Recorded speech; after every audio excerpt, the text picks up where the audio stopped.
Kegiatan ini bertujuan untuk memperluas informasi kepada para generasi muda Aceh sebagai langkah preventif dalam rangka mencegah peredaran narkoba yang lebih meluas terutama di kalangan pelajar.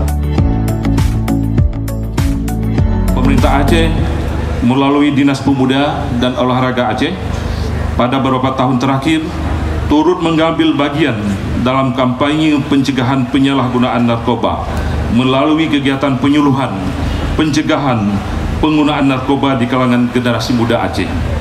Hadirin berbahagia, penyuluhan pencegahan penggunaan narkoba di kalangan generasi muda resmi dibuka. Beri tepuk tangan